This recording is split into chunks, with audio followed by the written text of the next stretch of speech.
A lot of persons on YouTube, they are GMs, but they just don't know it. But the GM stands for Guess Master because all they're doing is guessing in their games. I am going to be teaching you guys in this video how to separate yourself from the pack and actually learn how to play with a plan in chess. This is the backbone of my chess development. You guys want to know what I use to become a chess master? I'm going to be giving it away. Take notes and remember guys, 2000 is impossible without this. So stay tuned, take some notes, getting right into it. Now a lot of persons can't win this position as white. I'm going to be making this absolutely clear in this video of what you need to look out for. I'm going to have to even bring this a step back just to show you guys what I'm talking about. If you look to the right side of the screen here, white is completely winning, but you will not understand this position if I don't bring it a step back and show you these. Let's go. Now planning is straightforward. It's simply you putting pieces on good squares. But how do you know what is a good square in chess? And basically for this, you have to know what your pieces want. Example, you know that knights like outposts, bishops like open diagonals, rooks like open lines, and you know that the queen can function as a bishop or as a rook. So in this scenario, what would you play for black? There's a lot of moves, but I'm going to be quizzing you guys. You need to actually also look to control squares in your opponent's side of the board. This is the box I like to use. The more squares I control in that area for my opponent, I'm chilling guys. So for this one here, bishop to f5 is controlling 4 squares in my opponent's half. I'm actually taking ground over guys. As simple as this looks, persons aren't doing it. Showing you again, knight to h4 was played. What would you play as black? I'm giving you two options. Would you play bishop back to d7 or e6? I'm going to give you three. So bishop back to e6, bishop back to d7, or bishop back to h7. Now, if you take planning into consideration and the fact that you're trying to find the best square for your pieces, you would play this move, bishop to h7. And what is this doing? It is again keeping this piece on a good square and controlling squares in your opponent's half. You need to understand this more. I'm going to be going more in detail. By you doing this, you're restricting your opponent's pieces from going to squares in their own territory. That's like you're in your own house and you're like, you can't go there. It's like your own house. You can't move. So practice to cut off squares. That's for bishops. We're going to be going now to knights. Now, knight likes outpost. An outpost is a safe square in your opponent's side of the board. Remember again, guys, this box, a safe square in your opponent's side of the board that cannot be controlled by pawns. So example, this square is controlled by a pawn, so my knight can't go there. It's not a safe square. It's not an outpost. However, this square on d5 completely makes this knight just sit and dominate the board.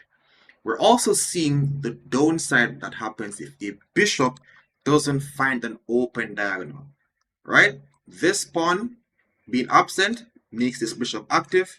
When your bishop is not finding like a good diagonal to put itself on, bad things can happen and it's now going to become inactive. This is where pieces can start to outpower other pieces. As you can see here, this knight is controlling tons of squares in our opponent's side of the board. The more squares you control, the more your opponents can't move, guys. Like again, he's in his own house under restriction, guys. Like, yeah, can't move. Do more of this. This is for knights. Bishops like open diagonals. Knights like outposts. We're going into the next one. Now, rooks like open files. Now, an open file is basically a file that has no pawns on it. You could just put your rook there. It's a complete highway towards your opponent's territory. All right? Or you could put your rook on a semi-open file. There could be one pawn there, which you could just put immense pressure on, which your opponents find it very difficult to defend. Now in this example, we're going to be putting a rook on the C file because it is way better. It is a completely open file. And it's again a straight highway to the 7th rank, guys. And remember, Rooks on the 7th are in heaven. And by us putting pressure on our opponents, we could easily start winning some of these games. So what we're doing is controlling tons and tons of squares in our opponent's camp. And for persons wondering like, wait, Raheem, it's equal material. Always Black making mistakes, he just defended his pawn. This is what happens when you're having a lot of space. For the average viewer, it looks as if it's equal material. To more advanced players, we understand space. And the thing is, I'm like, my rook here, it's worth 5 points of material. Controlling a lot of squares in my opponent's camp. Black is paralyzed, he can't move. He is frozen in fear. Black, on the other hand, has 5 points of material playing babysitting duty. It can't move, alright? So my 5 points is dominating the board, while my opponent's 5 points of material is sitting on A8, frozen. This is how we could simply start to outplay our opponents. Even here, rook to d7 could start attacking the pawn or just simply improve the king. Doesn't matter, just depending on the level that you're at. Just understand that activity is law for chess, guys. Let's go. Bonus tip, if you don't see a way to activate your rooks as there are no semi or open files, you could look to trade a pair of pawns to actually open lines on the board.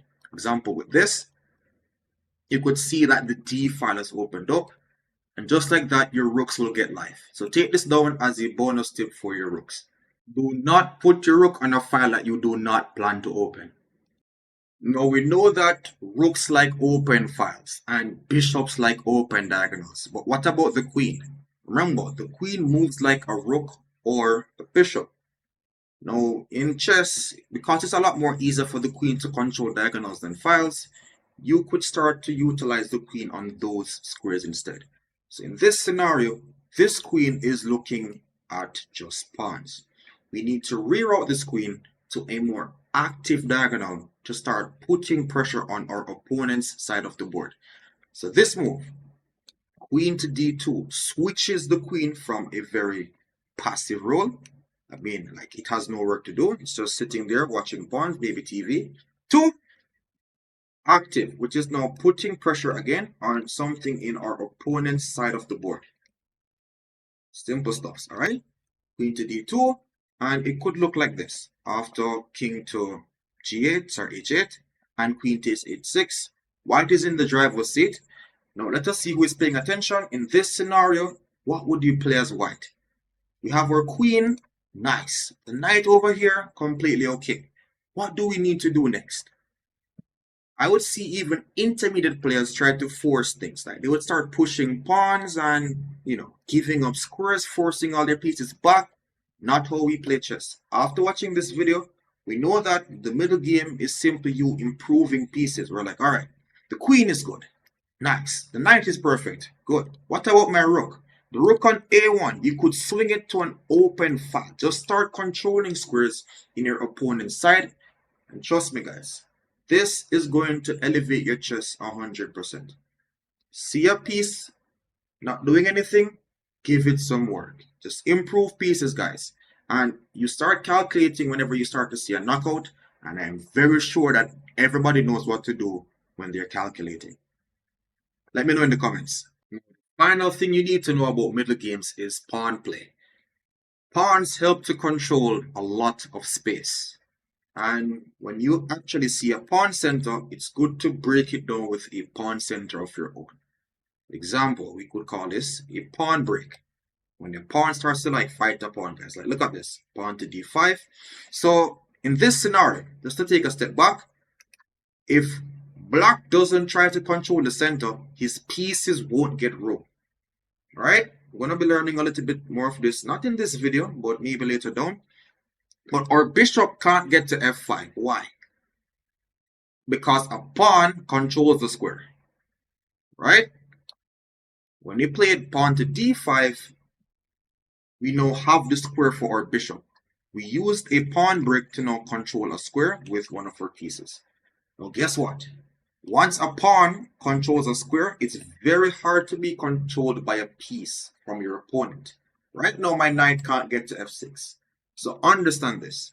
When you're having pawn control, be very careful of where you're putting your pawns, because once a pawn moves forward, it can never go back. This pawn that was once controlling f5, once it pushes to e5, it can never control that square again. So you have to be extremely careful when pushing pawns. Now we're going to be going to the position that you guys saw from the starting of this video. Good luck. Let's see who is going to be coming up with the best plans in that position. Let's go. Now time for the test. It is white to play in this position. What would you play? And you could pause the video. I'll be giving the answers now. And remember, you're basically going to utilize what you'd have learned in this video. And I like to utilize this box. You need to put pieces up the board. Get your pieces forward, and remember, I like to control weak squares in my opponent's camp. You see this bishop that is completely on an open diagonal, putting pressure on my opponent's side of the board. Love that piece. You need as many of those pieces as possible to come up with a very crystal clear attack. No hope chess. So, let's go. If you found this move, knight to e3, well done. There are going to be many moves, but I'm going to give you the general plan. Alright? If a piece is not doing work in chess, give it work. No lazy pieces. I'm like, alright, these are doing something. I need pieces that are on the background to get up and absolutely put pressure on my opponent's side of the board.